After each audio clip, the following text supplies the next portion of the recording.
The Underappreciation of Pedestrian-Friendly Streets, a walk through Heliopolis. Finished in 1905, it was meant as an extension of Cairo, with a tram line connecting it to the main city.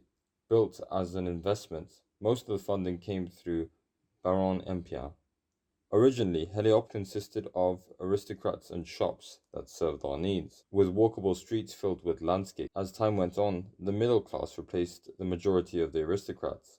This led to adaptive reuse and demolition of old heritage buildings, as well as the removal of landscape and expansion of roads, all in the name of efficiency.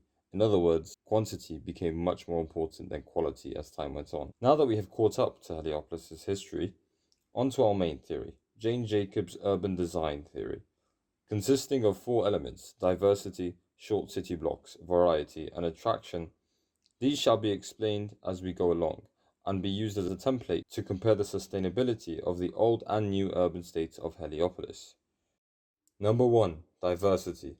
A district should offer diversity in land use. In the following movie from 1968 called Lusus Lakin Zarafat, the diversity in Heliopolis is evident. Arcades, shops, residencies, tram lines, landscape, and much more, all present in a single shot. While this exclusive video was taken in 2021, showing roads, shops, apartments with the basilique, very little landscape is present, while roads take up an exorbitant amount of space from other possible uses.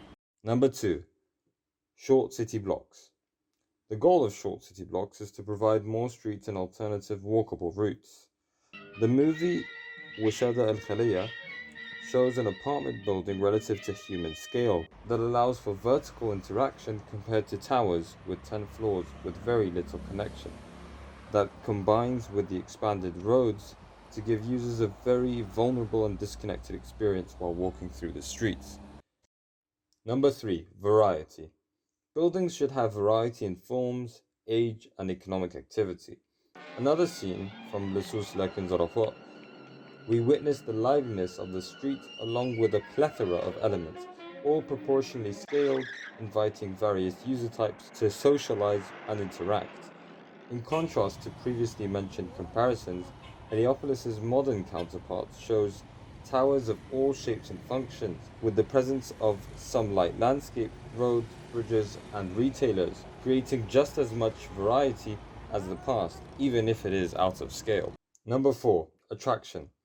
A designated area should have a sufficient amount of attractive aspects. For example, buildings, public areas, safety, and so on. Returning to the film Musada al-Khaliya, we observe the friendliness of the roads and the safety of a tight-knit community, as Samiha runs across the street without looking and uninterrupted, meeting with Salah, who happens to be surrounded by landscape, proportionally aesthetic buildings, and friendly streets. This scene from the film القرد بيتكلم is the polar opposite, with the lady unable to run without being interrupted in a narrow street flanked by tall towers, creating a discomfortable feeling where one may even feel alone despite being surrounded by towers filled with residents. To conclude, this table is used to compare each era across the 4 elements of June Jacobs' urban design theory.